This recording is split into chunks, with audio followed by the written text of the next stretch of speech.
I love how modern internet just flat out refuses Asian wisdom. It's not like they disagree with it. They just like flat out don't understand it. Well, actually, that's even wrong to say. It's like the brain doesn't have the hardware to grasp what is being said. Look, this is a perfect example, right? You got the Shadow of the Colossus director saying that the era of game mechanics is over, and people believe that, okay, so there must be like no game that's made now, like not a single one that focuses on gameplay mechanics. They don't understand the concept of trends or the concept of like the leaders of the industry pushing it in one direction, right? No, like they have to take the words literally. Cause you get like so many ad hominems for no reason whatsoever, like this person calling him a fucking loser.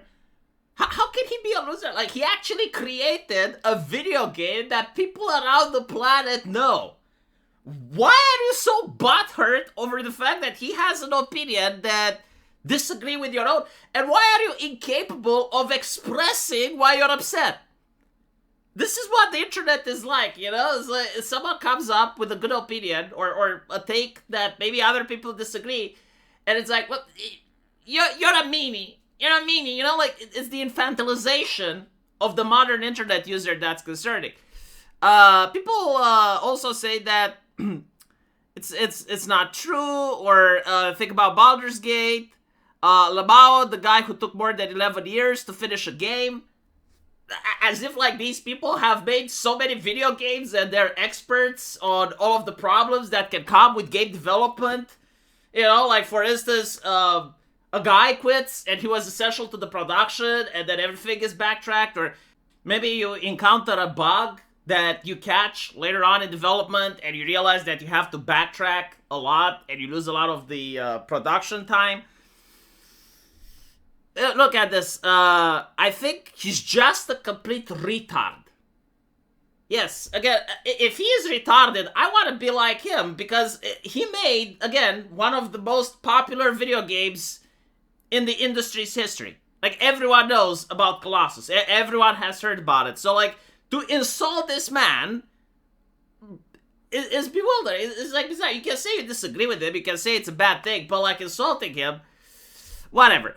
We still see games come out with the most unique gimmicks. If he really thinks that, it's probably because he's been doing AAA slop. Again, it's just mind-boggling that people are incapable of critically thinking or, you know, taking a nuance to an opinion and trying to understand what the person is actually saying rather than the letters themselves. Because, yes, like, obviously he's talking about the AAA industry, and he's not wrong, because there have been game journalists and have been people at GDC and other gaming conventions where they flat out say that in order to make a profitable video game, you have to make over-the-shoulder Assassin's Creed level shit. Like, you have to make things for the masses. The thing is, like, back in the old days when Shadow of the Colossus was made, you would create video games as an art form. Like, of course you expect it to get paid, right? But the purpose was to create that video game that would amaze people, that would get everyone to talk about it. Because pretty much that was the marketing at the time. It was word of mouth, right? Like, you didn't have social media bots, you didn't have astroturfing, you didn't have YouTube to show tutorials, you didn't have Twitch streamers. The only thing that you did have was word of mouth.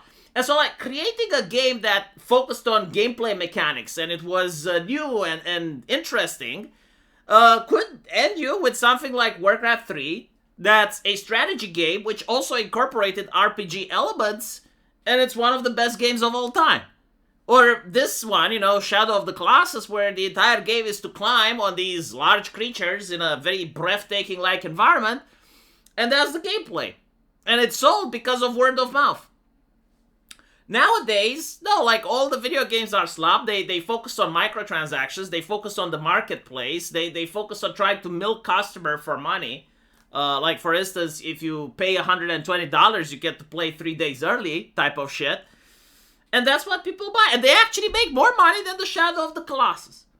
And the industry actually punishes people who try to innovate. For instance, there was a video game that was supposed to be like Dead Space.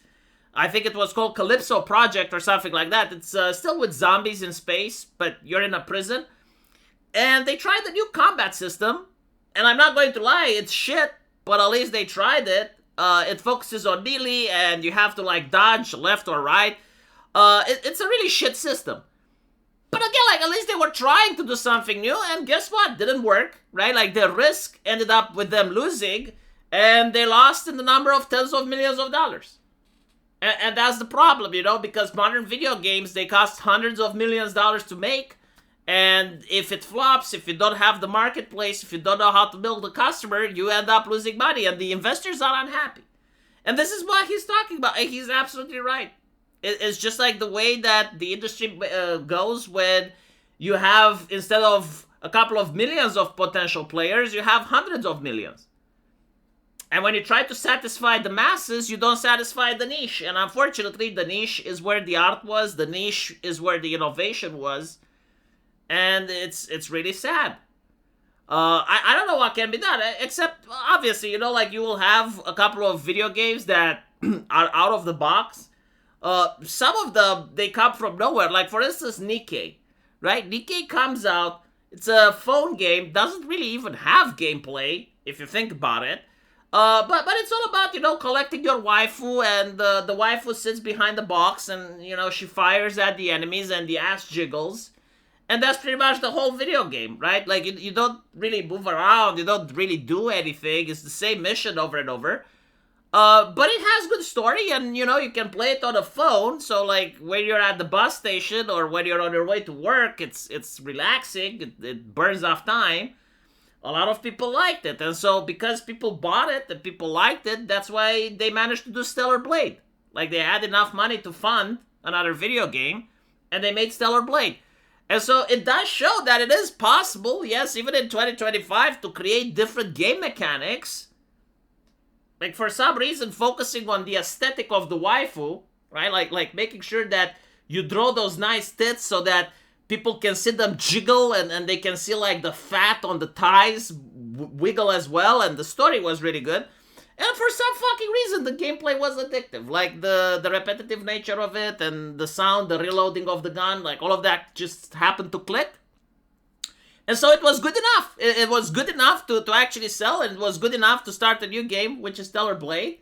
And Stellar Blade, yeah, like, it has some, I guess you could say it's, well, it's not really original game mechanics, is it? But it's at least not over-the-shoulder Assassin's Creed shit. It tries to mix it up a little bit with Assassin's Creed, and it mixes it up a little bit with Dark Souls, and especially if you play on the highest level of difficulty, it's kind of cool. But, again, that game exists because of Nikkei. So, there is some hope, right? Like, there is some hope that if someone makes a AA game, they actually may get rewarded, and they would have enough money to then start a AAA game. Let me know what you guys think, and as usual, I'll see you in the comment section. Take care.